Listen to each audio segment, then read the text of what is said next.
ఒక ప్రత్యేకమైనటువంటి విషయాన్ని మనం నేర్చుకోబోతున్నాం. మనం ఎప్పుడు విన్న వాక్యాలే, కానీ స్పెషల్ అన్నమాట. రైట్. 111వ కీర్తన నేను ఆల్రెడీ చెప్పినట్టు జ్ఞాపకం ఉంది. అయినా కూడా ఈరోజు జ్ఞాపకం చేయటంలో ఒక దేవుని సంకల్పాన్ని నేను చూశాను. ఆ విషయాలు పరిశుద్ధుడైన దేవుని దగ్గర మనందరం కూడా నేర్చుకుందాము గాక. ఆమేన్. చూడండి నాన్న, ఆ సంగతులు మనందరం కూడా చదువుకుందాం. 111వ కీర్తన మొదటి నుంచి ఒక 3 వచనాలు చదువునానా. మైక్ లేదా నాన్న? పెట్టలేదా గురువు గారు? యెహోవాను స్తుతించుడి. కొంచెం దగ్గరగా. రైట్, చదువునానా. యెహోవాను స్తుతించుడి. యెహోవాను స్తుతించండి. యథార్థవంతుల సభలోను యథార్థవంతుల సభలోను సమాజములోను యథార్థవంతుల సమాజములోను పూర్ణ హృదయముతోను పూర్ణ హృదయముతోను నేను యెహోవాకు కృతజ్ఞతాస్తుతులు చెల్లించెదను. నేను యెహోవాకు కృతజ్ఞతాస్తుతులు చెల్లించెదను. యెహోవా క్రియలు గొప్పవి, యెహోవా క్రియలు గొప్పవి, వాటి యందు ఇష్టము గల వారందరూ అందరూ వాటిని విచారించుదురు. ఆయన క్రియలు మహిమా ప్రభావములు గలది. ఆయన క్రియలు మహిమా ప్రభావములు గలవి. ఆయన కార్యము మహిమా ప్రభావము గలది. మహిమా ప్రభావము గలది. ఆయన నీతి నిత్యము నిలకడగా నుండును. చాలు. అంటే సమయం ఉంటే కొంచెం కిందకి వెళ్దాంలే. ఆ సమయానుకూలతను బట్టి నా హృదయంలో అయితే 10 వచనాలు చెప్పాలని మనసుంది. అయితే మనం నేర్చుకోవడానికి ప్రభు ఇచ్చిన సమయానుకూలాన్ని బట్టి నేర్చుకుందాం. ఇప్పుడు చూడండి, ప్రారంభ వచనం ఒకసారి చదవండి. యెహోవాను స్తుతించుడి. అంటే ఎవరెవరితో చెప్తున్నట్టు? ఎవరో ఒక పర్సన్ చెప్తున్నాడు మనందరికీ. ఏమని చెప్తున్నాడు? మీరందరూ యెహోవాను స్తుతించండి అంటున్నాడు. యెహోవాను స్తుతించండి యథార్థవంతుల సభలోను. ఇప్పుడు చూడండి, మీరు ఎందుకు స్తుతించాలి, నేనేం చేస్తున్నానో మీరు చూడండి అంటున్నాడు. ఎదుటి వాళ్ళకేమో మీరు స్తుతించండి అన్నాడు. తర్వాత తన నిర్ణయాన్ని, తన ఆలోచన చెప్తున్నాడు. Be careful. ఇక్కడ కేర్ఫుల్ ఎందుకు చెప్పండి? అంటే జనరల్గా చదువుకుంటూ వెళ్తే నీకు వచనం వెనక వచనం ఏం జరుగుతుందో నీకు అర్థం కాదు. అంటే నా మాటకు భావం ఏంటంటే, చదివేటప్పుడు భాష పదాలను బట్టి ఎక్కడేం జరుగుతుందో గ్రహించండి అని అర్థం. ఇప్పుడు ఒక వ్యక్తి వచ్చి ఏమని చెప్తున్నాడంటే, మీరు యెహోవాను స్తుతించండి అన్నాడు. నేనేమని అడుగుతున్నానంటే, ఇప్పుడు మనలో ఈ మాట విన్నప్పుడు మనలో ఏం పుట్టాలి? నేను మరలా మిమ్మల్ని ఒక ప్రశ్న అడుగుతున్నాను. మనలో ఏ ఆలోచన పుట్టాలి? మీరందరూ యెహోవాను స్తుతించండి అని మాట చెప్తున్నప్పుడు మీకేమనిపిస్తుంది అంటే, అసలు యెహోవా ఎవరు, ఆయనకి నాకు సంబంధం ఏంటి అనేది గుర్తు రావాలి. నాన్న మరలా చెప్తున్నాను, నన్ను కొంచెం జాగ్రత్తగా అబ్జర్వ్ చేయండి. మీరు కాన్సన్ట్రేషన్ వాల్యూస్ కనుక తగ్గిస్తే మీరు కోల్పోయేది జీవాన్ని. అగైన్ ఐ టెల్ యూ,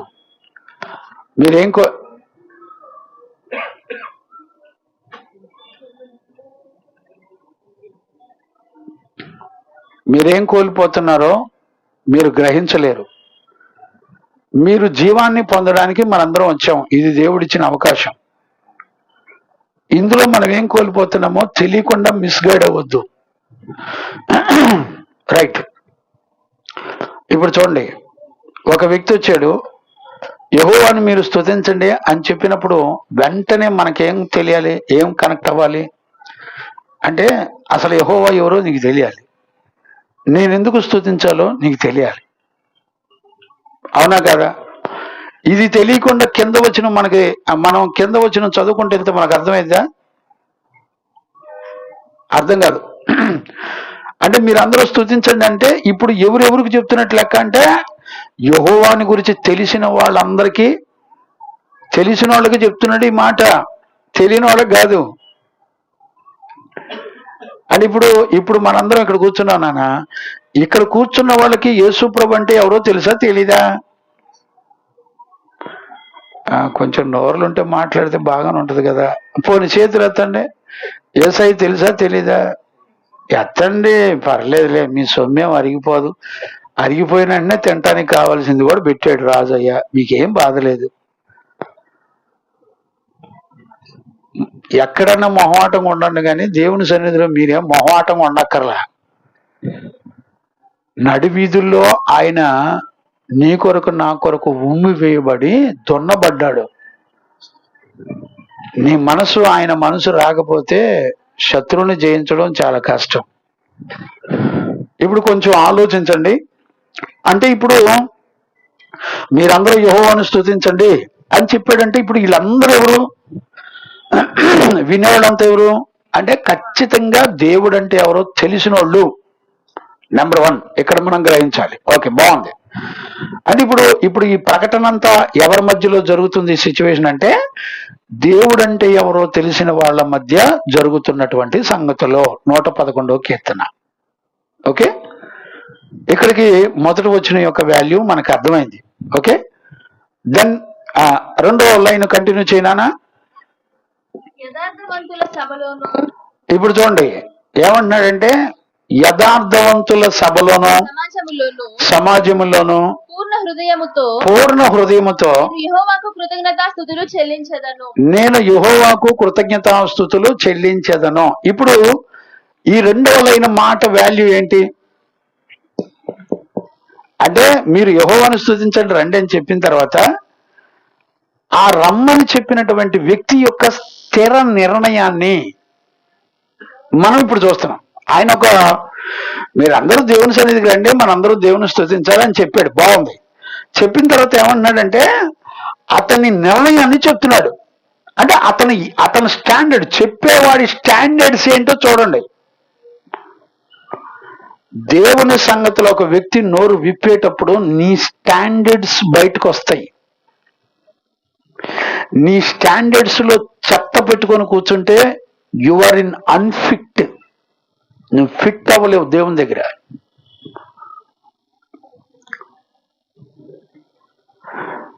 మీరు ఆలోచించుకునేటప్పుడే కన్నీళ్లు మీ కళ్ళల్లో నాకు కనపడాల.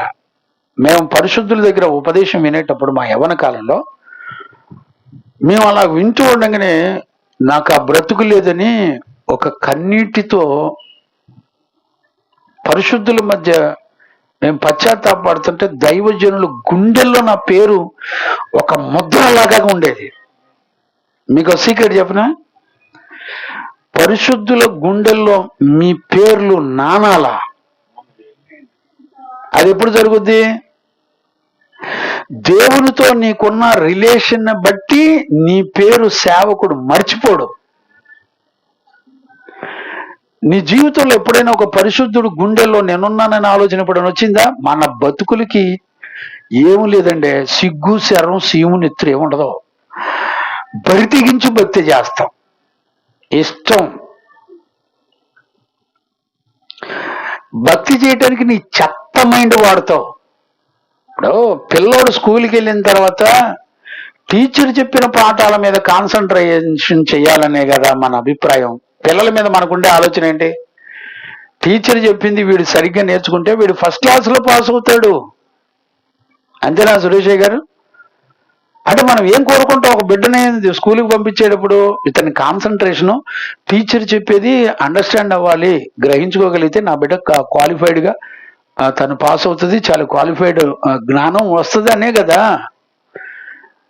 నిన్ను దేవుని యుద్ధకి ఒక వ్యక్తి దేవుని యుద్ధకు నడిపించినప్పుడు దేవుడు నీ కొరకు ఒక ఆలోచన కలిగి ఉంటాడు.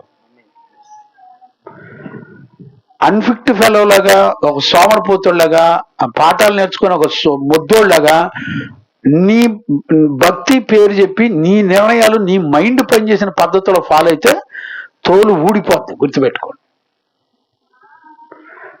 నేను ఇంత కఠినమైన మాట ఎందుకు అంటున్నానంటే మీరు వాక్యం విన్న తర్వాత సరదాగా ఊహించుకోమాకండి. వాక్యం ఎప్పుడు మిమ్మల్ని తీర్పులకు తీసుకెళ్లి నిలబెట్టింది. తీర్పు జరుగుద్ది. తీర్పు అంటే ఏంటో కూడా నువ్వు భయపడిపోతే ఇక నీ కర్మకి అసలు నిన్ను ఆయన ఎంత ప్రేమిస్తున్నాడంటే ఆయన కనికరమే.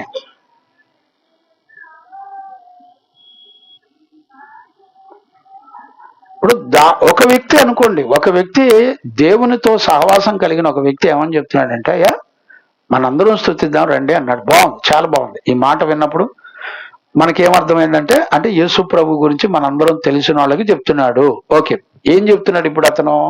2వ లైన్ మళ్ళీ చదువునానా? యథార్థవంతుల సభలోను. అది సరిగా చూడయ్యా, అది ఫస్ట్ దానికి పెట్టావా? కొంచెం మట్టానికి ఆ పైది మట్టానికి పెట్టు, పైది బాయ్, అక్కడ మిక్సర్ అది అది మట్టానికి పెట్టు. ఇప్పుడు పెట్టినానా?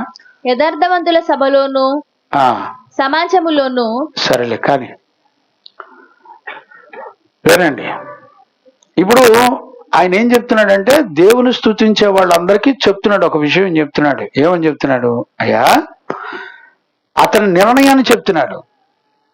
ఒక వ్యక్తి దేవునితో ఆయన చేసుకున్న నిర్ణయం చెప్తున్నాడు. ఏమని చెప్తున్నాడంటే, అయ్యా యథార్థవంతుల సభలోను సమాజములోను పూర్ణ హృదయముతో నేను యెహోవాకు కృతజ్ఞతాస్తుతులు నేను చెల్లిస్తాను.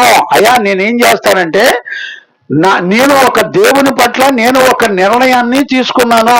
ఏంటి ఆ నిర్ణయం? ఏం నిర్ణయం చేసుకున్నాను? ఇక్కడ 2 గుంపులు చెప్తున్నాడు. ఏంటి ఆ 2 గుంపులు? ఒక గుంపేమో యథార్థమైన గుంపు. ఎవరు యథార్థవంతుల గుంపు అంటే అర్థం ఏంటి? ఓకే, రెండవది సమాజము. సమాజం అంటే ఎవరు? యథార్థ గుంపులు అంటే ఎవరు? యథార్థ గుంపులు అంటే ఎవరంటే, యేసు ప్రభువుని తెలుసుకొని రక్షించబడి మారు మనసు పొంది పరిశుద్ధ జీవితం చేసేవాళ్ళు అని అర్థం. ఆ మాట మీరు జ్ఞానంగా అర్థం చేసుకుంటే సంతోషం. Praise the Lord. మళ్ళా చెప్తున్నాను, జ్ఞానంగా అర్థం చేసుకో. అంటే ఒక వ్యక్తి దేవుని పట్ల ఏ నిర్ణయాలు తీసుకొని బ్రతుకుతున్నాడో, ఈరోజు మన జీవితంలో కూడా వెంటనే ఆలోచించాలి, ఈ నిర్ణయం నా దగ్గర ఉందా? అంటే ఈయనకి ఎవరెవరు తెలుసు? ఇప్పుడు దేవుని తెలిసిన వాళ్ళకి ఎన్ని గుంపులు తెలుసు నానా? దేవుడు తెలిసిన వాళ్ళకి ఏ గుంపులు తెలుసు అంటే 2 రకాల గుంపులు తెలుసు ఆయనకి. ఏ గుంపు అంట? ఒకటేమో యథార్థవంతులు అంటే పరిశుద్ధులు, లేదంటే దేవుణ్ణి ఎరిగిన నీతి న్యాయములు కలిగిన పరిశుద్ధుల సహవాసము అని అనొచ్చు. ఒకటి, ఇప్పుడు దేవుని స్తుతించే వ్యక్తికి ఒక గుంపు తెలుసు, పరిశుద్ధుల గుంపు తెలుసు. రెండవది సమాజం తెలుసు, అంటే ప్రజలందరూ కూడా తెలుసు. బాగుంది, ఈ 2 విషయాలు తెలుసు. ఈ 2 విషయాలతో ఆయన ఏమంటాడంటే, సభలో అంటే అందరి ముందులో, లేకపోతే నువ్వు ఒక్కదాని ఇంట్లో కూర్చొని దేవుని సంగతులన్నీ నాకు బాగా తెలుసు అనుకుంటావా? చూడండి, ఒక నిర్ణయం వెనుక సామర్థ్యాన్ని గుర్తుపట్టాలి. Praise the Lord. ఆ నిర్ణయం వెనుక ఏ సామర్థ్యం ఉందంటే, అతను పరిశుద్ధుల గుంపులోకి వెళ్తాడు. అంటే ఇంకేం కదిలి మాకు ఆ మైక్ వచ్చినా రాకపోయినా వదిలేసి అయ్యా, మై కాదు, వదిలేసి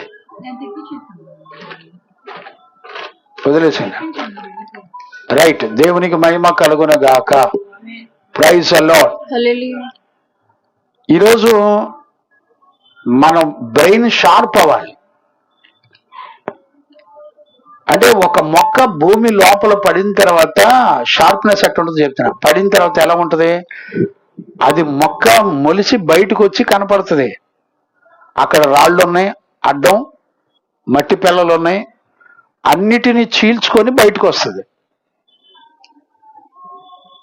షార్ప్నెస్ అంటే అది. అడ్డం ఉంది కదా అని పక్కకి తొలగదు, అడ్డం ఉంది కదా అని మొలన అందం. ఎన్ని అడ్డంకాలు ఉన్నా కూడా అది ఏం చేస్తుందంటే ఖచ్చితంగా మొక్క మొలిసి బయటకు వచ్చి కనపడుద్ది. This is good. అంటే మన మైండ్ షార్ప్నెస్ ఈరోజు అలాగ ఉండాలి. అలాగుంటే తప్ప ఇది అర్థం కాదు. ఊరికే మనం ఎక్కడుండి ఎన్నెన్నో విషయాల గురించి ఆలోచిస్తే ఉపయోగం ఏం లేదు. ఇప్పుడు చూడండి, 2 గుంపులు తెలుసు. రెండు గుంపులకి సంబంధించి ఏమని మాట్లాడింది అంటే, నా హృదయముతో నేను యెహోవాను నా తుదులు చెల్లించవు. కృతజ్ఞతాస్తుతులు చెల్లిస్తాడట. మధ్యలో హృదయాన్ని ఎందుకు తీసుకొచ్చాడు?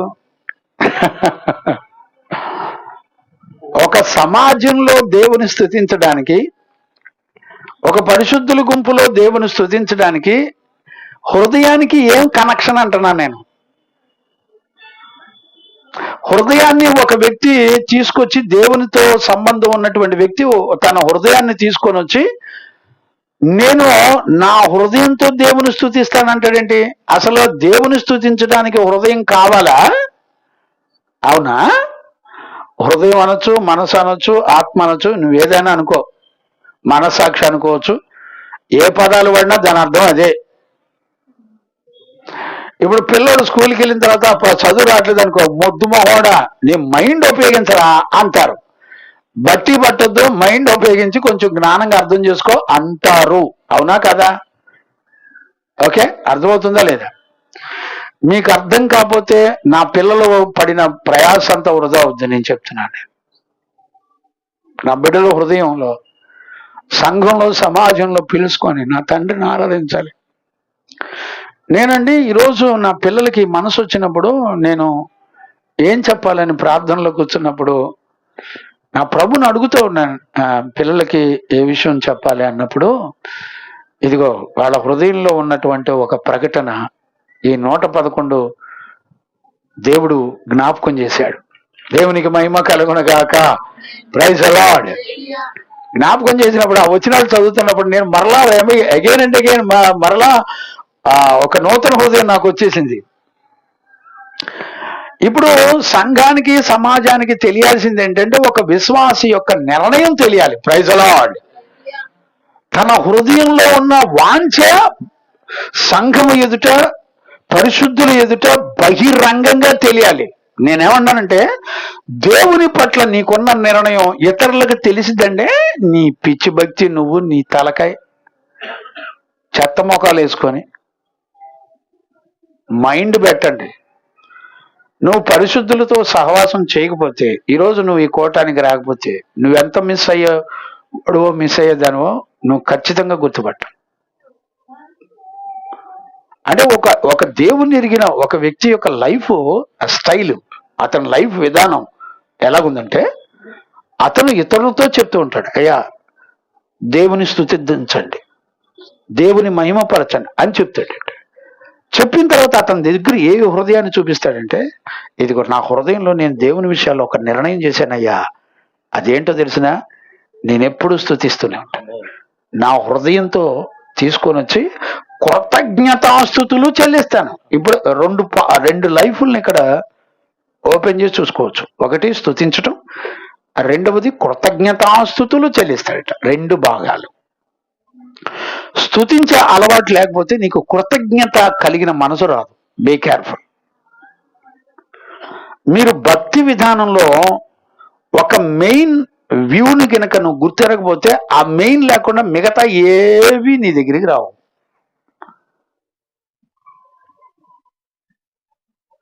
ఇసాక్ దొర గారు వింటున్నారయ్యా అంటే, నువ్వు వింటున్నావని నేను అనుకోవాలా? సరే. అంటే ఎవడైనా ఒకసారి ఇలాగ పెట్టుకొని అలాగా అనుకొని అలాగా వెళ్ళిపోతే ఏమనుకుంటారంటే, వీడికి ఉన్న బరువులు బాధ్యతలు పాపం తట్టుకోలేక ఆలోచించి తలకిందులు అవుతున్నాడు కావచ్చు అనుకుంటారు ఎవడైనా. అంటే ఆ యాంగిల్ చూపించేవు నాకు.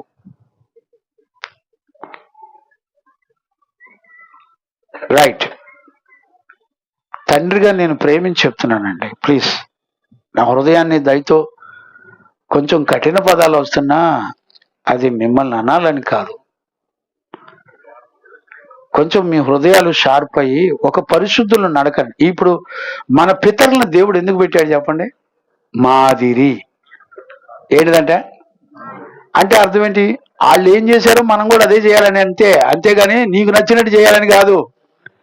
లేనిపోయింది. Praise the Lord. హల్లెలూయా. నీకు నాకు నచ్చింది చేయడానికి కాదు. ఎప్పుడు కూడా భక్తి ఎప్పుడు అలాగ ఉండకూడదు. నీ సొంత నిర్ణయం ఉండకూడదు. ఒక నడక. ఇప్పుడు చూడండి, స్కూల్కి పంపించినప్పుడు స్కూల్లో 7 సబ్జెక్టులు ఉంటాయి. 7 సబ్జెక్టుల్లో టీచింగ్ ఏం చేస్తారు, టీచర్స్ ఏం చేస్తారంటే టీచింగ్ చేస్తారు. ఆ 7 సబ్జెక్టులో పిల్లలు చక్కగా యోగ్యులై చక్కగా మంచి రిజల్ట్తో పాస్ అవ్వాలని టీచర్ యొక్క తల్లిదండ్రుల యొక్క అభిప్రాయం. అవునా కదా? ఇప్పుడు ఆ రిజల్ట్ రాకపోతే ఏంటి పరిస్థితి? ఏం జరుగుతున్నట్టు అక్కడ? నా మాట అర్థమవుతుందా? ఇప్పుడు సేమ్ మన పరిస్థితి కూడా అంతే. రిజల్ట్ రాని భక్తి చేయమాకండి ప్లీజ్. అంటే రిజల్ట్ రాని భక్తి అంటే ఏంటి?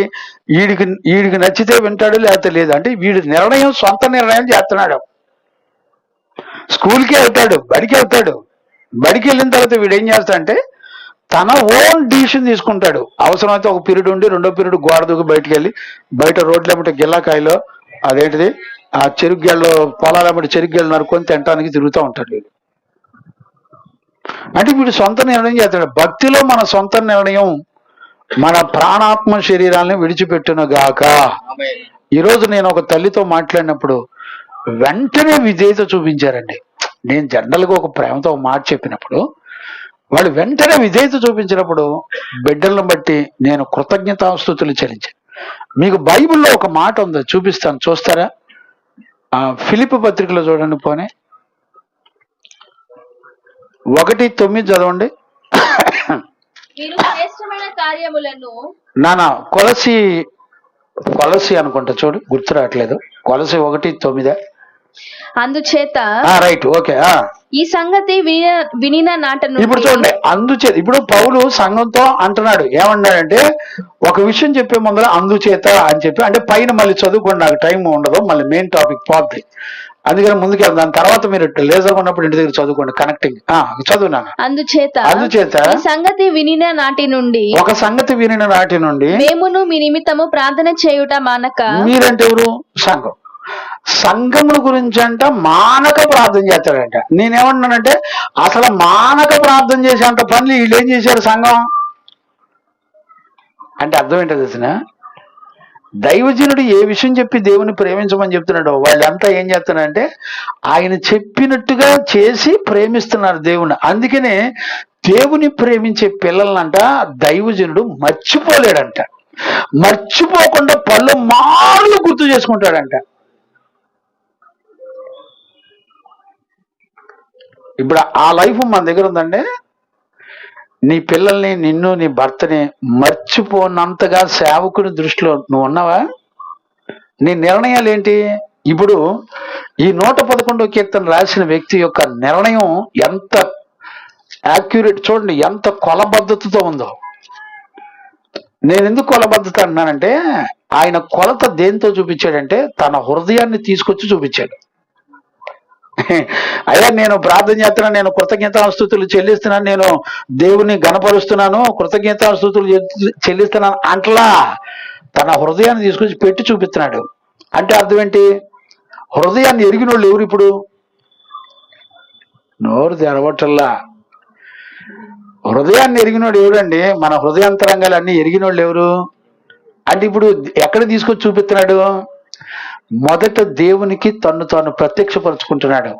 తన హృదయాన్ని తీసుకొని వచ్చి దేవుని దగ్గర పెట్టి ఇప్పుడు మనందరితో మాట్లాడుతున్నాడు. ఏమన్నా ఇదిగో నా హృదయాన్ని నా దేవుని ఎదుట పెట్టి నేను స్తుతిస్తున్నాను, కృతజ్ఞతాస్తుతులు చెల్లిస్తున్నాను దేవునికి అని తనకి దేవునికి ఉన్నటువంటి ఒక చక్కటి విషయాన్ని తన హృదయాన్ని తీసుకొచ్చి దేవుని ఎదుట పెట్టి చెప్తున్నాడు. ఇప్పుడు నేను అడుగుతున్నాను ఒక ప్రశ్న, నీ హృదయం ఎక్కడా? ఒక పాట ఉంది, ఏం పాట అది? హృదయం ఎక్కడున్నది కదా. ఇప్పుడు ఇర్మియా ప్రవక్త ఏమని సెలవిచ్చాడు చెప్పండి? ఇర్మియా ఏమన్నాడు? ఒరే మీరు పాడుతున్నారా, స్తుతి చేస్తున్నారా, బాగానే ఉంది, మీ హృదయం నాకు కొన్ని 100 కిలోమీటర్ల దూరంలో ఉందరా అన్నాడు ఆయన. నీ హృదయం ఎక్కడ లేదు రబ్బాయి అన్నాడు. అంతే సత్యవయ్య గారు, ఏం చేస్తాం, బాధపడుతున్నాం అయ్య గారు. ఇప్పుడు చూడండి, నీ హృదయం ఎక్కడో ఉందంటున్నాడు దేవుడు. నేనేమంటానంటే ఇప్పుడు దేవుని దగ్గరికి వచ్చినప్పుడు నీ నిర్ణయం అంట నీ హృదయంలో ఉన్న సంగతిని చెప్పాలి. ఇప్పుడు సంఘంలో, సమాజంలో, పరిశుద్ధుల గుంపులోను, సమాజంలోను నీ హృదయాన్ని దేవుని ఎదుట పెట్టేటువంటి వ్యక్తి దాన్ని తీసుకొచ్చి అయ్యా, ఇప్పుడు చూడండి, సంఘంలో పరిశుద్ధులు చూసినండి, అయ్యగారు, జీవన్ అయ్యగారిని చూసి ఏమని అనుకోవాలంటే వాళ్ళలో ఏముండదు, ఇతను హృదయం దేవుని ఆరాధిస్తాడండి. ఇతను హృదయం అంతా ఎట్లుంటదంటే ఎప్పుడు చూసినా ఏదో ఒక కారణం చెప్పి సంఘాన్ని, సమాజాన్ని కూర్చోబెట్టి దేవునికి కృతజ్ఞతాస్తుతులు చెబుతూ ఉంటాడండి అని సాక్ష్యం రావాలి. ఇప్పుడు నేను సంఘంలో పిల్లల్ని, మిమ్మల్ని చూసి నేను ఆ మాట చెప్పగలనండి?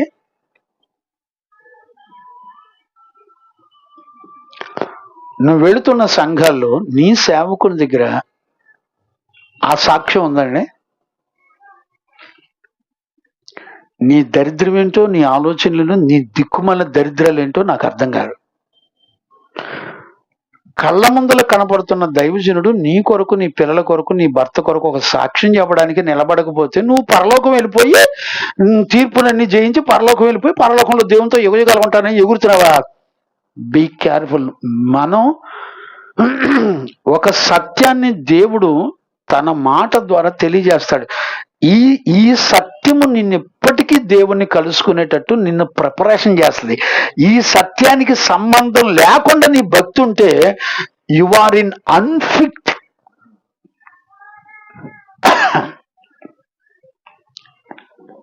ఈరోజు ఈ ప్రకటనలో నేను ఎందుకు చెప్తున్నా అంటే, ఈ ప్రకటన నా పిల్లల జీవితంలో నేను చూస్తున్నానండి. సంఘం ఎదుట, సమాజం ఎదుట, నా దైవజనులందరి ఎదుట నేను సాక్ష్యం ఇస్తున్నాను నా బిడ్డల కొరకు. వాళ్ళు ప్రతి విషయంలో కృతజ్ఞత భావం కలిగి, ప్రతి విషయం, చిన్న విషయంలో కూడా కృతజ్ఞత కలిగి ఉండడాన్ని నేను చూస్తున్నానండి. దీనికి ఏం అడ్డం పెడుతున్నారంటే తన హృదయం అంతా తీసుకొచ్చి ఎదురుగా పెడుతున్నారు. నేను అంటున్నాను, నీ హృదయం అంతా దేవుని ఎదుట, సంఘం ఎదుట, సమాజం ఎదుట ఇతడు దేవుని స్తుతించే బిడ్డ, ఇతడు కృతజ్ఞత కలిగినటువంటి బిడ్డ అనే సాక్ష్యం ఉందండి. నీ సేవకుడు ఎన్నిసార్లు నీ ఇంటికి వస్తున్నాడు, ఎన్నిసార్లు పిలుస్తున్నావు? నీ భక్తి వాక్యానికి సంబంధించిన భక్తే, నువ్వు నేర్చుకున్నది నీ స్వనీతి భక్తే? ఇశ్రాయేలీలు అరణ్యంలో మొత్తం రాలిపోయారు. వాళ్ళు ఏ భక్తి నేర్చుకున్నారో తెలిసినా?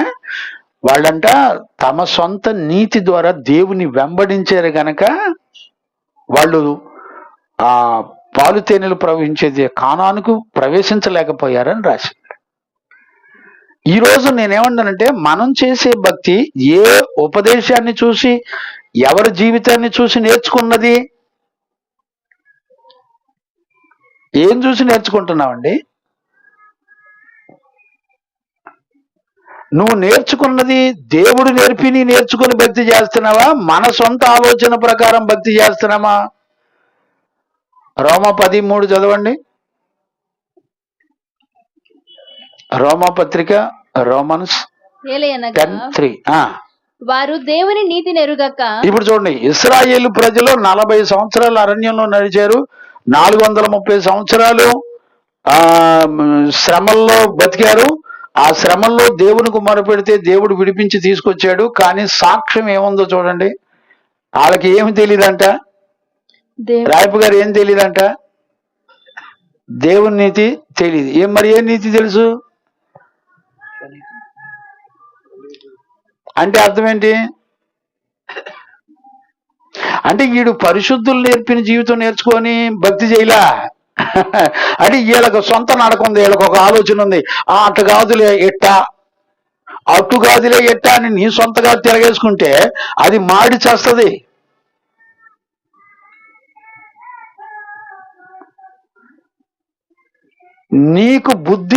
నీకు ఉన్న బుద్ధి, గుణాలు, లక్షణాలన్నీ కూడా అది భూ సంబంధమైనవి.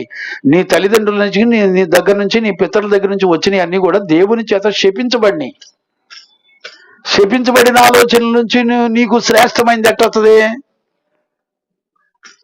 ఇదిగో ఇంత జీవ గ్రంథం ఇచ్చి దేవుడు ఏమంటాడంటే, అయ్యా ఈ వాక్యం 7 సార్లు పుటం వేయబడింది, పరిశుద్ధపరచబడింది, నీ దగ్గరికి పంపించాను నేను అన్నాడు ఆయన. ఇందులో మచ్చ ఉండదు, డాగు ఉండదు, కళంకం ఉండదు, ఏమీ ఉండదు. మచ్చ డాగు కళంకం లేకుండా పరిశుద్ధమైనదై అది భూమండలం మీద అన్నిటికంటే అత్యధికమైన ఆశ్చర్య కార్యాలను చేసి తన పిల్లలందరినీ రక్షించుకున్నటువంటి శక్తి కలిగిన వాక్ అది.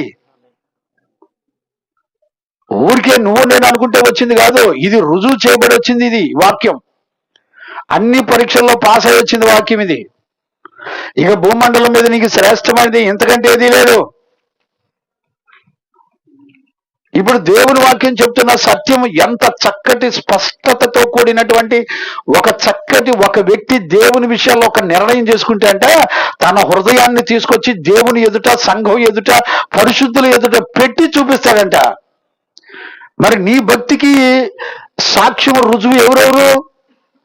కనీసం దేవుడి సంగతి పక్కన పెడదాం కాసేపు, కనీసం దైవజనుడైనా నీకు ఒక సాక్ష్యం చెప్తాడా?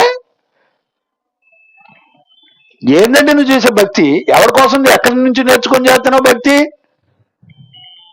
ఇశ్రాయేలు ప్రజలు తమ సొంత నీతిని అనుసరించి నడిచారు కనుక. కంటిన్యూ చేయను అన్నమాట.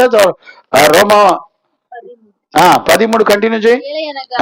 వారు దేవుని నీతిని ఎరుగక, వాళ్ళు దేవుని నీతిని ఎరుగక నీతిని స్థాపింపబూనుకొనుచు, సొంత నీతిని స్థాపించబూనుకుంటున్నారంట. అదేంటి? ఇది సెల్ఫ్ మైండ్ అంటే ఈడు బేస్, ఈడు ఆధారం ఉపదేశంలో దేవుడు చూపించిన పరిశుద్ధుల మార్గం కాదు. వీడి సొంతగా వీడి నిర్ణయం తీసుకుంటాడు. భార్య భర్తలు ఎక్కువ ఏం మాట్లాడుకుంటారు చెప్పండి? నీ ఇష్టమేనా, నేను లేనా, మన ఇద్దరం నిర్ణయం ఒకటి కదా అనుకుంటారు. ఎక్కువ భార్య భర్తలు ఇద్దరు ఎక్కువ విషయాలు మాట్లాడుకునేది ఈ పదాలు ఎక్కువ వస్తాయి. ఏమండి నీ నిర్ణయం మీదేనా? ఫ్యామిలీస్ ఎక్కువ వస్తాయి. పిల్లలతో కుటుంబంతో గడిపేటప్పుడు ఈ పదాలు ఎక్కువ వస్తాయి. చూసా? తండ్రిగా నేను చెప్తున్నాను, బీ కేర్ఫుల్. ఊరికే కథల్లాగినొద్దు. ఆలోచించి ఒక నిర్ణయం తీసుకోకపోతే నీ గొయ్యి నువ్వు దూకొని చేస్తావు. తమ సొంత నీతిని ఫాలో అవుతున్నారు వాళ్ళు, ఇశ్రాయేలు ప్రజలు. మళ్ళీ వీళ్ళేమో సామాన్యులు కాదు. వీళ్ళతో దేవునికి ఉన్న సంబంధం ఎన్ని సంవత్సరాల సంబంధం? అదొక 430 సంవత్సరాలు, ఇది ఒక 40 సంవత్సరాల అరణ్యపు అనుభవం. అంటే 470 సంవత్సరాలు దేవునితో బంధాలు కలిగి ఉండి, రిలేషన్ కలిగి ఉండి, చివరికి ఏమైపోయారు అంటే మొత్తం రాలి చచ్చి నరకానికి వెళ్ళిపోయారు. ఎన్ని తరాలలో ఉంటారు? 470 సంవత్సరాలు అంటే ఎన్ని తరాల ప్రజలండి? దగ్గర 10 తరాల ప్రజలు దేవుని భక్తిని, అంటే మన తాతల 10 తరాల తాతలు ఆ యేసు ప్రభుని ఎరిగినా కూడా వాళ్ళు చచ్చి వాళ్ళు ఎక్కడికి వెళ్ళారు? దేవుని రాజ్యానికి వెళ్ళలా, అరణ్యంలో రాలి చచ్చారు. నీకు నిత్య జీవం ఇచ్చే వాక్యము వెలుగు ప్రత్యక్షం అవుతుంటానంట. లోకం అంట వెలుగును చూడదంట, చీకటి వెలుగును గ్రహించదంట. ప్రభు వాక్యం ద్వారా మాట్లాడితే నువ్వు ఇంట్లో కూర్చొని ఏం చేస్తావు? బుద్ధికి నా ఉండక్కర్లా నీకు? మనుషులతో నీ కొలతలు ఎందుకు? నాకు అర్థం కాదు. నీ మైండ్ పనిచేయదా?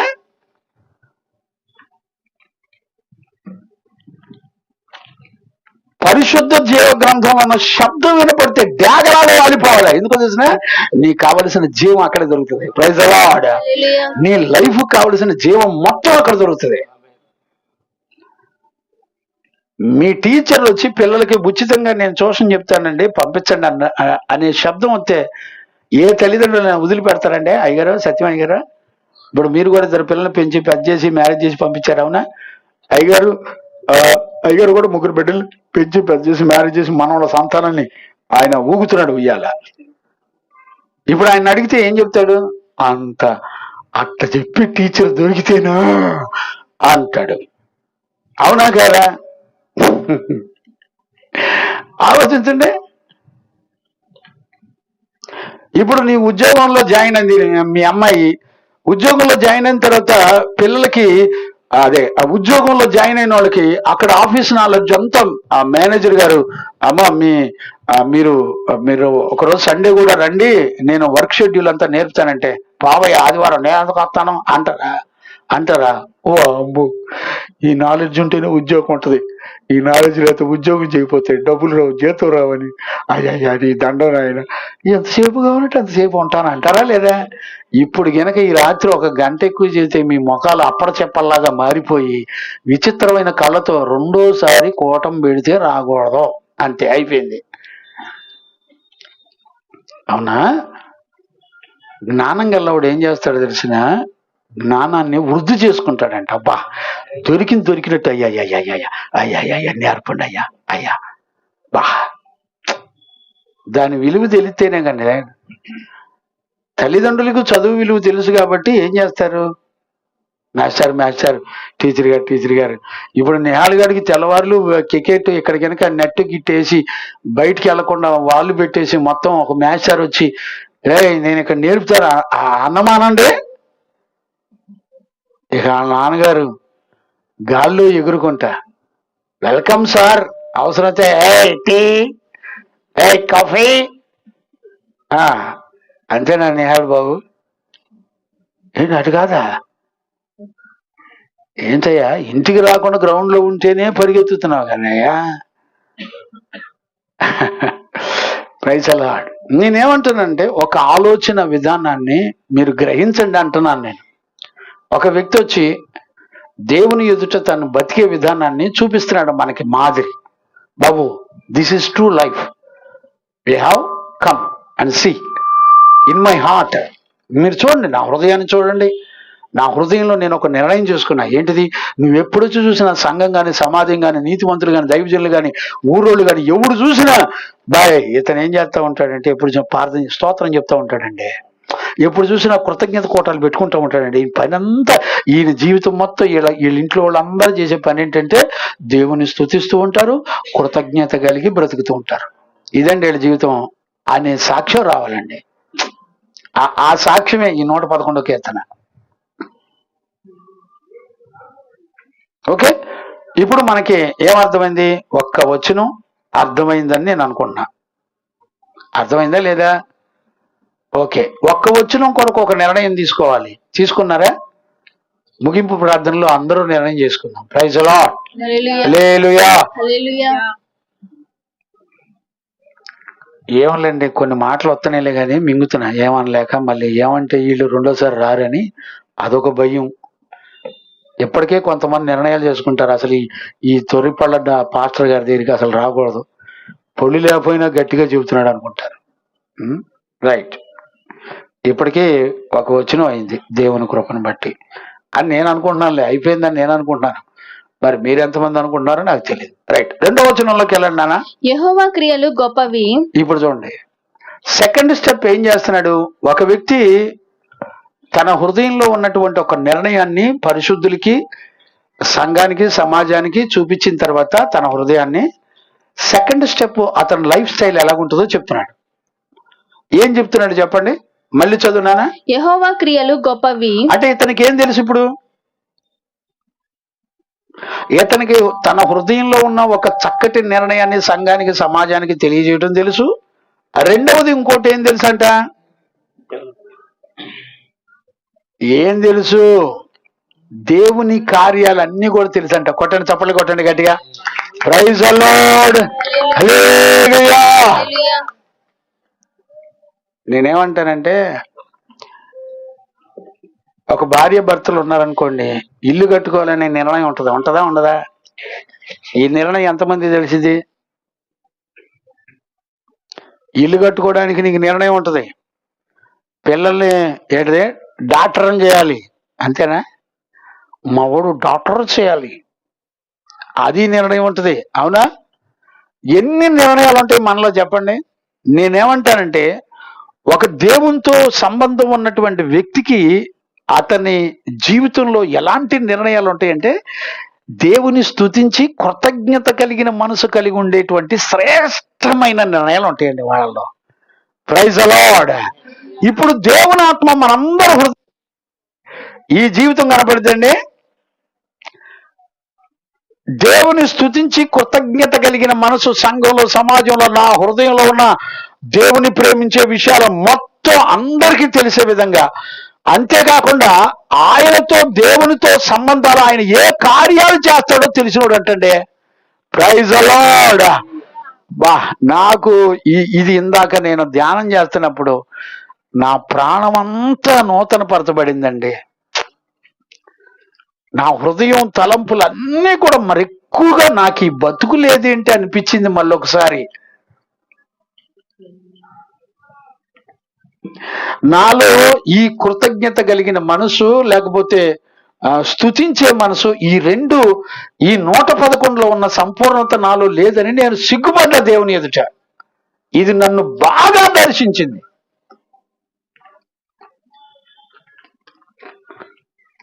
నా ప్రాణం విలువలాడిపోయింది ఈరోజు. ఇది ధ్యానం చేస్తూ నా శరీరం అంతా ఒక ముద్దలాగా అయిపోయి నీరసం అయిపోయానండి. బొరుగెక్కిపోయింది నా హృదయం. ఈ బతుకు నాలో లేదే అనిపించింది నాకే. మళ్ళీ నా ఎక్స్పీరియన్స్ 30 ఏళ్ళు ఉంది దేవునితో సుమారుగా. ఇది ఆల్రెడీ 2-3 సెక్షన్లు నేను ఇంతకుముందు గత కాలంలో ఆల్రెడీ చెప్పాను నేను ఈ సెక్షన్ అంతా కూడా. కానీ ఈరోజు నేను జ్ఞాపకం చేసుకున్నప్పుడు మరెక్కువగా నేను ఈ భావం నాకు లేదని దుఃఖపడ్డాను నేను ఇవాళ. ఏ కార్యాలు తెలుసు అంటే యెహోవా కార్యాలు. నీకు నాకు ఏ కార్యాల్లో నిర్ణయం తీసుకోవడం తెలుసు? మనకి తినటానికి, పడుకోవడానికి, లేగొట్టడానికి, ఇళ్ళకి, లోకానికి, చదువులకి, చుట్టాలకి, పెట్టాలకి, సంబంధాలకి, ఎన్నో విషయాలలో నిర్ణయాలు ఉంటాయి మన దగ్గర. కానీ ఇతని దగ్గర ఉన్నటువంటి నిర్ణయాల్లో ఏముందో తెలిసిన, ఆయన దేవుడు ఏ కార్యాలు మన కొరకు చేస్తాడో అవన్నీ తెలుసట. ఇప్పుడు చూడండి 2వ వచనంలో జాగ్రత్తగా చదువునానా. యెహోవా క్రియలు గొప్పవి. ఇప్పుడు చూడండి, తెలిసి ఏమంటున్నాడంటే ఆయన క్రియలు అన్నీ కూడా చాలా గొప్పదంట. అంతకంటే ఇక ఏది లేదని చెప్పుకుంటున్నాడు. చాలా చాలా గొప్పదని చెప్తున్నాడు. ఓకే, గొప్పది. వాటి యందు ఇష్టము గలవారందరూ, వాటి యందు ఇష్టము కలిగిన వారందరూ కూడా వాటిని విచారించుదురు. అయ్యా, దాన్ని విచారించుదురు అంటే దాని అర్థం ఏంటి? పిల్లలు ఇప్పుడు 10th అయిపోయింది అనుకోండి, ఇప్పుడు నెక్స్ట్ ఏం విచారిస్తారు? రాజయ్య బాబు ఇప్పుడు 9th, నెక్స్ట్ ఇయర్ 10th అయిపోయినండి, ఇప్పుడు ఏం ఆలోచిస్తావు? రత్నమ్మ ఏం ఆలోచిస్తావు నాన్న? ఏ కాలేజీలో వేయాలి, ఏ సబ్జెక్ట్ తీసుకోవాలి, విచ్ ఈజ్ బెస్ట్, ఒక దాని కొరకు రీసెర్చ్ చేస్తాం, తెలుసుకుంటాం. ఆ కాలేజీకి వెళ్ళి, ఈ కాలేజీకి వెళ్ళి, అక్కడికి వెళ్ళి, ఇక్కడికి వెళ్ళి. నేను అడుగుతున్నాను, ఎప్పుడన్నా దేవుని విషయాలు చదివి ఎప్పుడన్నా రీసెర్చ్ చేసావా? వెతికావా ఎప్పుడన్నా? అసలు ఈ వాక్య భావం ఏంటి? దైవజనుల్ని వెళ్ళి అడిగావా?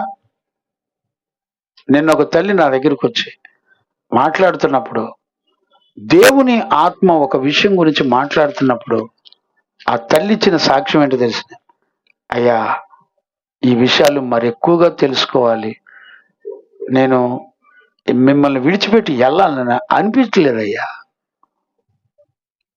అంటే దాని అర్థం ఏంటి?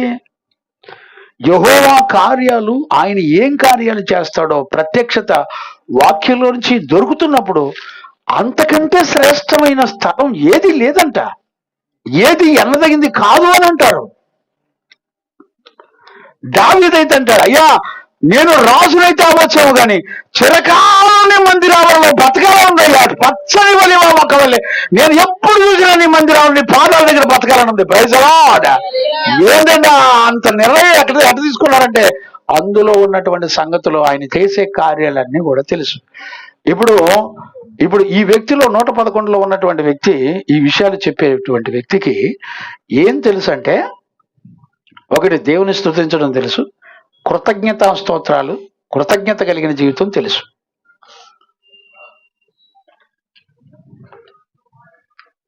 ఆయన ఏమంటాడంటే, నేనెందుకు కృతజ్ఞతా స్తుతులు చెల్లిస్తున్నానంటే ఆయన కార్యాలు నాకు తెలుసు. I know very well. ఆయన ఏం చేయగలడో నాకు తెలుసు. ఏం చేయగలడంట? ఇశ్రాయేలు ప్రజలకి ఏం చేశాడు చెప్పండి?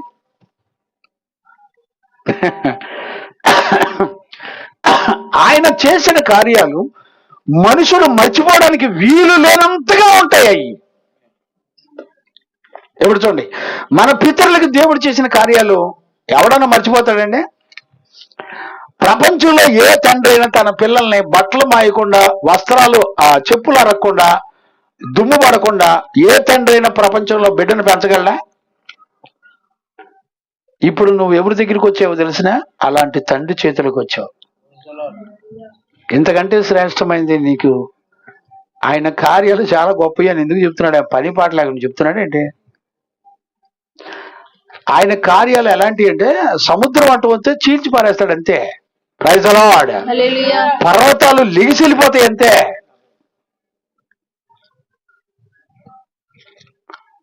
ఆయన బలము సామర్థ్యం ఎలాంటిదో మీరు గుర్తుపట్టండి అంటున్నాడు.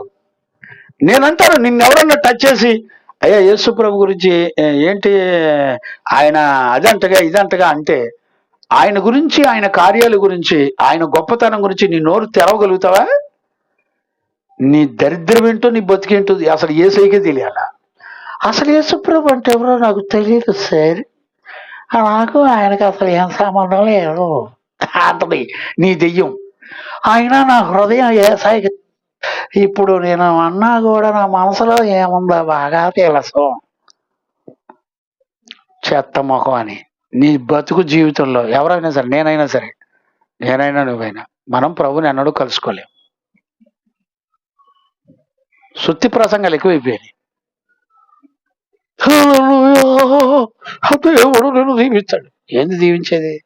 నీకేం తెలుసు అని దీవిస్తాడు? ఆయన ఏమంటాడంటే, బాబు ఆయన ఏ కార్యాలు చేస్తాడు నాకు తెలుసు. అవి ఎట్లాంటివి అంటే గొప్పవి. అయ్యి మనం ఊరికే మర్చిపోయేలాగా ఉండవు. అయ్యి ఎట్లుంటాయి?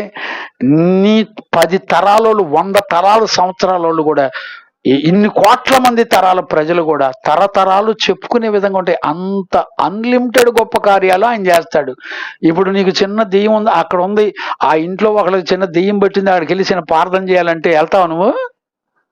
యేసు రక్తమే జయం. నేను ఇంటికి వెళ్ళి ప్రార్థన చేస్తాను. ఎక్కడ చేస్తారంట? దావీదంట ఈ ఈ 111వ కీర్తన రాసిన ఆయన అంటాడు, నేను నా హృదయంని తీసుకొని వెళ్ళి సంఘంతో సమాజంతో మొత్తాన్ని పిలుచుకొచ్చి కూర్చోబెట్టి మొత్తం దేవుని ఎదుట ఆయన గొప్పని, ఆయన ఘనతను మొత్తం చెప్తాను అన్నాడు. బా, ఏం లైఫ్ అండి అది! ఏ జీవితం అండి! బా, ఈ ఈ ఈ ఈ వచనాల్లో ఉన్న ఆ వాక్యపు ముద్రలు మన హృదయంలో ముద్రించబడును గాక. Praise the Lord. ఆమేన్. ఇది నిజంగా పలికిందేనా, ఉత్తి పెదాలతో మాట్లాడిందేనా? ఇప్పుడు యెషయాని అడిగితే కనుక మన చరిత్ర ఏమంటాడు? అయ్యా సేవకుడా, వారు పెదవులతో ఆరాధిస్తున్నారు కానీ వారు హృదయం మాత్రం అడ్రస్ లేదయ్యా, నా కంటికే కనపడతలేదు, నీ కంటికేం కనపడుతుందే అంటాడు. యెషయాని అడిగితే అంటాడా అనడా? ఇప్పుడు చెప్పండి, ఇప్పుడు చెప్పండి నాన్న. టైం ఎంత అయింది? మధ్యలో టైం బాంబు పెట్టారుగా. 8:18 అయిందమ్మా. ఇంకొక గంటలో ముగించేస్తా. అంటే 2వ వచనంలోనే ఉన్నానుగా. ఎంత రాస్తాను నాన్న ఎంసీ బొమ్మ? 9:18. ఏంటి నా కాళ్ళకేంటి అట్ట కనపడుతుంది? అందరికంటే ఎవరు లాస్ట్ వచ్చారో వాళ్ళ దగ్గర నుంచి టైం స్టార్ట్ చేద్దాం. గంటలో మెసేజ్ ముగించేస్తా. అందరికంటే లాస్ట్ మా ప్రభాకర్ వచ్చాడు. సరే, డ్యూటీలో నుంచి వచ్చారులే కాబట్టి ఆయన అరగంట క్రితమే వచ్చాడు కాబట్టి న్యాయంగా ఇంకో గంట ఉంది. మీ ఇష్టం. తర్వాత ఉన్న వాళ్ళకి సమృద్ధి ఆహారం ఉంది, భయపడక్కర్లేదు. వెళ్ళిపోతే ఇక మీ కడుపులో ఆకలి తట్టుకుంటాయి. Right. Praise the Lord. Hallelujah. 2 మాటలు చెప్పి నేను ముగించేస్తాను, టైం అవుతుంది చాలు అమ్మా. రైట్. ఇప్పుడు చూడండి, ఇప్పుడు మనం 2వ వచనంలో ఉన్నాం. ఓకే, 2వ వచనంలో గొప్ప కార్యాలు ఉన్నాయి. సరే, నాకు టైం లేదు కనుక కొంచెం పరిగెత్తుతా. ఆ 2వ వచనంలో 2వ లైన్ చదువునా? వాటి యందు ఇష్టము గల వారందరూ, ఇప్పుడు వాటి యందు ఇష్టము కలిగినటువంటి వాళ్ళందరూ వాటిని విచారించుదురు. ఈ మాటకు అర్థం ఏంటి చెప్పండి? సంఘానికి, సమాజానికి మొత్తానికి ఏమని చెప్తున్నాడంటే, ఈ మాట వాటి యందు అని అంటే అర్థం ఏంటి? వాటి యందు అని అంటే ఇప్పుడు ఈ మాట చెప్పిన ఆ జీవనయ్య గారు దేవునికి మధ్యలో వాళ్ళకి ఎలాంటి రిలేషన్స్ ఉన్నాయో ఇప్పుడు ఎంతమందికి తెలియాలి? అందరికి సంఘంలో పరిశుద్ధులు తెలియాలి, ఆ సమాజంలో ఉన్న వాళ్ళకి తెలియాలి. వీళ్ళిద్దరికి తెలిసిందంతా కూడా ఇప్పుడు ఏమని చెప్తున్నాడంటే వాటి యందు ఇష్టపడిన వారందరూ. ఇందాకేమో హృదయాన్ని తీసుకొచ్చి పెట్టాడు, ఇప్పుడేం తీసుకొచ్చి పెడుతున్నాడు చెప్పండి? సంఘయుతుడు సమాజయుతుడు ఏం తీసుకొచ్చి పెడుతున్నాడు? ఇష్టాలని తీసుకొచ్చి పెడుతున్నాడండి. Praise the lord. అమ్మ నీకేమి ఇస్తారా? బిర్యానీ ఇష్టం అని వస్తుంది, కానీ ఎప్పుడైనా నాకు దేవుని వాక్యం అంటే ఇష్టం, ఇదిగో పరిశుద్ధులతో ఇదిగో ఇలాగ సహవాసం చేయడం అంటే నాకు ఇష్టం అంటారండి. ఏంటి 7:00కల్లా 9:00కల్లా ముగితే మంచిది కదా, మరి ఇప్పటికే 18 నిమిషాలు ఎక్స్ట్రా అయిపోయింది అంటారా ఎవడన్నా? Praise the Lord. 2వ వచనం అన్న చెప్పి ముగించేస్తాడు, ఏం భయపడమాకండి. కనీసం నేను 3వ వచనం దాకా వెళ్తాను అనుకున్నా, మీరు పానిచ్చేటట్లు లేరుగా. రైట్, చూడండి. వాటి యందు ఇష్టము గల వారందరూ కూడా వాటిని విచారించుదురు. ఇప్పుడు చూడండి, విచారించటం అంటే ఇప్పుడు చూడండి ఒక సైన్స్ ల్యాబ్ లాంటిది. ఇప్పుడు సైన్స్ ల్యాబ్లో ఏం చేస్తారు చెప్పండి? ఇప్పుడు ప్రకృతి ఉంది, దేవుడు సృష్టించిన సృష్టి ఉంది, అవునా? సృష్టిలో జరుగుతున్న కార్యాలన్నిటినీ తెలుసుకోవడానికి ఇప్పుడు దాన్ని సైన్స్ ల్యాబ్లో పెట్టి మొత్తం దాని పుట్టుపూర్వోత్తరాలు అన్నీ కూడా రీసెర్చ్ చేస్తున్నారు, అవునా? అట్ట చెయ్యాలంట. ఇప్పుడు నేను దైవజనుడిగా మీ గురించి నేను వాక్య విషయంలో దేవుని విషయాల్లో ఇట్ట రీసెర్చ్ చేసే పిల్లలని సైన్స్ ల్యాబ్లో మంచి మార్కులు వస్తాయి మా అమ్మాయి, కానీ నేను కనుక మీ కొరకు మంచి మార్కులు వేసే మాస్టర్ని అవ్వగలనా నేను? మీరు సైన్స్ ల్యాబ్లో ఉంటారా? అసలు రీసెర్చ్ చేస్తారు? అసలు నీ తింటమేంటో, నీ నిద్ర ఏందో, నీ బతికేందో, నీ డ్యూటీలు ఏందో, నీ ఉద్యోగాలు ఏందో, నీ డబ్బులు ఏందో, నీ సంపాదన ఏందో, మీ జీవితాలు ఇటు తెల్లారటమేగా. నువ్వు ఎన్ని వాక్యాలన్నా నేనంటే ఉండు, 4 రోజులు ఆగు, మన సోకులు బయటకు వస్తాయి. ఇప్పుడు మర్డర్ చేశాడు, 4 రోజులు బాగుంటాడు అంతేనాయా రాజయ్య గారు? మీ డిపార్ట్మెంట్లో 10 ఏళ్ళ తర్వాతనే వాడిని దర్జాబు పట్టుకుంటున్నారు, అవునా? మనిషి ఇచ్చిన జ్ఞానానికి 10 ఏళ్ళకు పట్టుకుంటే ఈ జ్ఞానేంద్రియాలు మొత్తం సృష్టించిన దేవుడు నిన్ను పట్టుకోవడం ఎంతసేపు కావాలా? నీ భక్తి ఏంటో ఎంతసేపు పట్టుకోవాలా? ఏం ఆలోచించుకుంటారు? మీకే వదిలేస్తున్నా, ఏం అనలేక సగం మింగి టైం బాంబు చూసి ఆగిపోతున్నా. ఇష్టాన్ని తీసుకొచ్చి పెట్టేసి అంటాడు, ఆ ఇష్టం అంతా దేవుని స్తుతించి కృతజ్ఞతాస్తుతులు చెప్పేవాడు ఇష్టం మొత్తం తన లైఫ్ అంతా ఏముంటదంటే ఏం కనపడిద్దంటే ఇక దేవుణ్ణి ఎదుగుతా ఉంటాడంట. ప్రభా ఈ మాటకు అర్థం ఏంటి ప్రభా, ఈ ఆలోచనకు అర్థం ఏంటి ప్రభా, కృపావరాలు నాకు కూడా కావాలి కదా, నాకు అవి లేవు కదా, ఎత్తావా, ఏం చేస్తే ఆ ఫలాలు వస్తాయి అని ఎదుగుతా ఉంటాడంట. ఇప్పుడు నీ కొరకు, నీ భర్త కొరకు, నీ పిల్లల కొరకు నేను ఆ సాక్ష్యం చెప్తానండి. నేను మంచి సైన్స్ ల్యాబ్ లెక్చరర్ని అనుకోండి, నేను మీరు స్టూడెంట్స్ అనుకోండి, నాన్న మీ కొరకు ఈ సాక్ష్యం నేను చెప్పగలనా? పిల్లల ల్యాబ్లో గుడ్ రిజల్ట్, నేను చెప్పినట్టుగా కరెక్ట్ రిజల్ట్ చేయగలుగుతున్నారు, వాళ్ళు వెతకగలుగుతున్నారు, వాళ్ళు స్తుతించడం అంటే ఏంటో తెలుసుకుంటున్నారు, సంఘంలో సమాజంలో వాళ్ళు వాళ్ళ హృదయాన్ని తీసుకొచ్చి పెట్టేస్తున్నారు, వాళ్ళ ఇష్టాలను తీసుకొచ్చి పెట్టేస్తున్నారు. చెప్పగలరండి? సాక్ష్యం ఇవ్వగలనా? నేను ఒక తండ్రిగా, దైవజనుడిగా బిడ్డల కోసం నేను ఒక సాక్ష్యాన్ని మీకు ఇవ్వగలనండి. ఈ సాక్ష్యాలు ఏమీ లేకుండా నువ్వు పరలోకం ఎట్ట వెళ్తావు? కంటికి కనపడుతున్న దైవజనుడి దగ్గరే నీకు సాక్ష్యం లేదు, నువ్వంటే కన్నుమూసిన లటకన పోయి పరలోకంలో దేవుని సన్నిధిలో యుగయుగాలు కూర్చుంటావా? ఎక్కడ నేర్చుకొని వచ్చావు నీ భక్తి? ఏ ఊరిలో నేర్చుకొని వచ్చావు? ఎవడు నేర్పాడు నీకు? ఏం సర్లే, 3వ వచనం కూడా చదువునానా, 2 మాటలు చెప్పేసి ముగిచ్చేస్తాను. ఆయన కార్యము ఇప్పుడు చూడండి ఒక వచనం తర్వాత ఒక వచనం ఎంత పవర్ఫుల్ గా ఉంటుందో చూడండి. అక్కడ హృదయాన్ని తీసుకొచ్చాడు, ఇక్కడ ఇష్టాన్ని తీసుకొచ్చాడు. 3వ వచనంలోకి వచ్చేవాడు ఏం చేస్తున్నాడు చూడండి. ఆయన కార్యము ఆయన కార్యములు ప్రభావము గలది. మహిమా ప్రభావములు కలిగినవి. ఆయన నీతి నిత్యము నిలకడగా నుండును. ఇప్పుడు ఏ ప్రత్యక్షత ఉంటుందండి ఇతనికి? 3వ వచనంలోకి వచ్చేప్పటికి ఏం చూపిస్తున్నాడంటే దేవుని కార్యాలలో అంట మహిమ ప్రభావాలు ఉన్నాయంట. నేను ఇక్కడ ఆగిపోతే ఈ రోజంతా తెల్లారిపోద్ది ఈ ప్రకటన చెప్పాలంటే. ఏంటి మహిమా ప్రభావం అంటే ఏంటి? నీ ఊహ కందని దేవుని శక్తి ప్రభావాలు బహు ఆశ్చర్యాన్ని కలగజేస్తాయంట. ఇప్పుడు నేను అడుగుతాను, అదే దాన్ని ఏమంటాం, వాటర్ ఫాల్స్ ఉంటది కదా, నయాగరా వాటర్ ఫాల్సా? అంతేనా? నయాగరా వాటర్ ఫాల్స్ దగ్గరికి వెళ్ళావు అనుకో, నీ మైండ్ తలకిందులు అయిపోయి ఏం చేయాలో అర్థం కాక నోరేళ్ళు పెట్టాడు చూస్తమే దాని ఇంకా.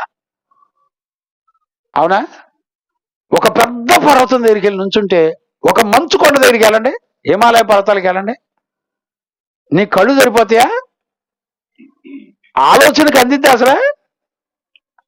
ఒక మంచుగడ్డ కొన్ని వందల సంవత్సరాలు కరగకుండా ఉంటుందంటండి. ఒక మంచుగడ్డ కరగదంట, కొన్ని వందల సంవత్సరాలు అట్టనే ఉంటుందంట. అడవి గడ్డిపోను చూస్తే అది ఇంతలో కనపడి అంతలో మాయమైపోయేది. ఎంత అందంగా సృష్టించాడంట దేవుడు.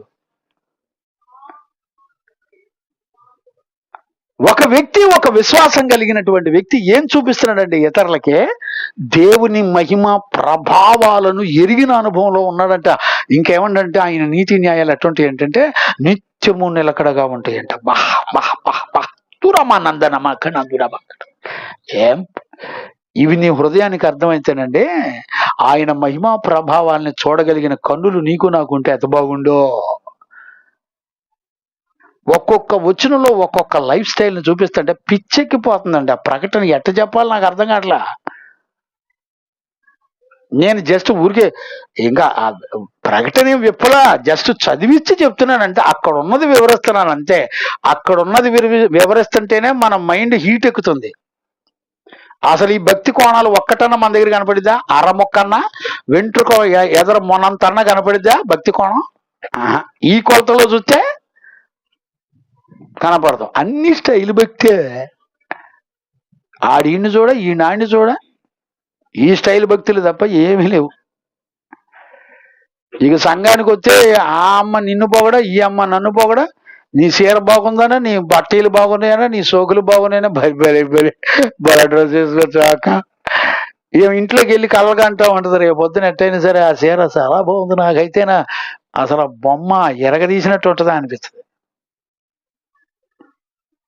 ఎంత దారుణమో చూడండి అండి.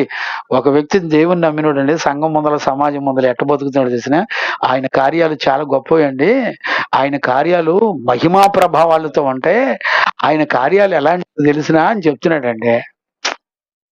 నిరంతరం నిత్యము నిలిచుంటాయి అంటండి. How beautiful.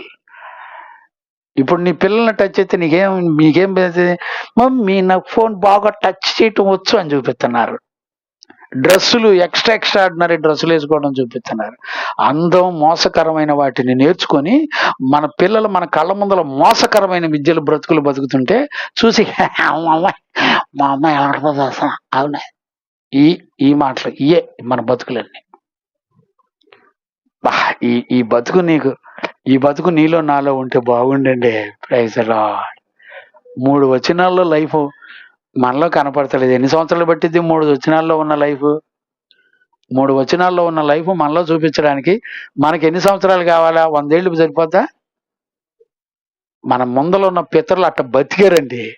బా బా బా బా ఏమో ఈరోజు రాత్రి ప్రభు ఆ 3 వచనాల్లో ఉన్న జీవితం మనకి, మన కుటుంబాలకి, ఈ ప్రార్థన పెట్టుకున్న కుటుంబాలకి ప్రభు మనలందరికీ అనుగ్రహించి నడిపించును గాక. ఆమేన్. మోకరించండి, ప్రార్థన చేసుకుందాం. స్తోత్రం స్తోత్రం స్తోత్రం స్తోత్రం స్తోత్రం స్తోత్రం స్తోత్రం. నోరు తెరుద్దాం నాన్న. అందరూ మోకరించగలిగితే ఎంత బాగుంటది. అందరూ మోకరించి ప్రార్థన చేస్తే ఎంత బాగుంటుంది నాన్న. చక్కగా నోరు తెరిస్తే నోరు తెరవండి నాన్న, చక్కగా నోరు తెరవండి. అందరూ నోరు తెరిస్తే ఇక్కడ ఒక దైవ చిత్తానుసారమైన దుఃఖము రక్షణార్థమైన మారు మనసుని కలగజేస్తూ ఉంటుంది. Praise the Lord. Hallelujah, hallelujah, hallelujah. తండ్రి, 3 వచనాల్లో ఉన్న లైఫ్ నాలో లేదయ్యా. 3 వచనాల్లో ఉన్న జీవితం నాలో లేదయ్యా. మా పితరులు ఎంత చక్కటి లైఫ్ని దేవుడు అయ్యా చూపించాడు నాయన. అయ్యా నీకు స్తోత్రాలు చెల్లిస్తున్నాను నాయన. ప్రార్థన చేద్దాం నాన్న. ఒక్క నిర్ణయం, 3 వచనాల్లో ఉన్న ఒక్క నిర్ణయాన్ని నువ్వు నేను చేస్తే పరలోకం సంతోషిస్తుందిగా నానా. నీకేం గుర్తుంటాయో తెలిసిన, నేను గద్దించిన మాటలే నీకు గుర్తుంటాయి, ఉపదేశం గుర్తుండదు. జాగ్రత్త, నిన్ను మోసం చేసుకోవద్దు. భక్తిలో మనల్ని మనం మోసం చేసుకోవద్దు నాన్న. ప్లీజ్, నేనెంతో హృదయ వేదంతో ఉన్నా నాన్న. నా పిల్లలు అలా ఉండకూడదయ్యా. నా పిల్లలు, నా పిల్లలు ఇదిగో ఈ 3 వచనాల్లో ఉన్న ఆ జీవితం మాకు కావాలి ప్రభా.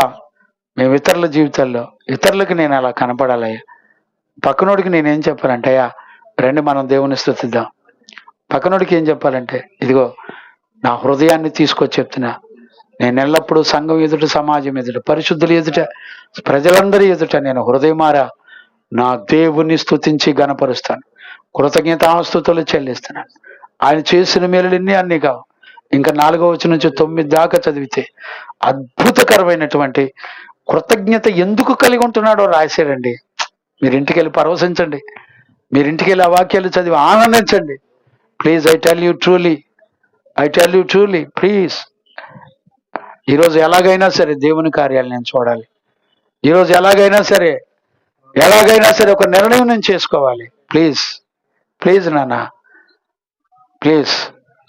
ఒక మంచి లైఫ్, దేవునితో చక్కటి జీవితం చేసే ఒక వ్యక్తిని దేవుడు తీసుకొచ్చి మన ముందర పెట్టాడు. 3 వచనాల్లో ఉన్న జీవితం మనం చేయలేకపోతున్నాం.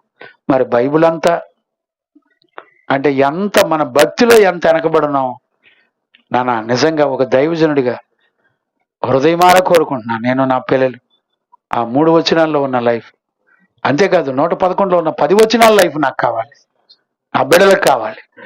నీ నిర్ణయం పక్కన వాళ్ళు వింటారేమో, నన్ను సిగ్గుతో మాట్లాడకుండా ఉన్నామాగా. ధైర్యంగా నోరుతేరు.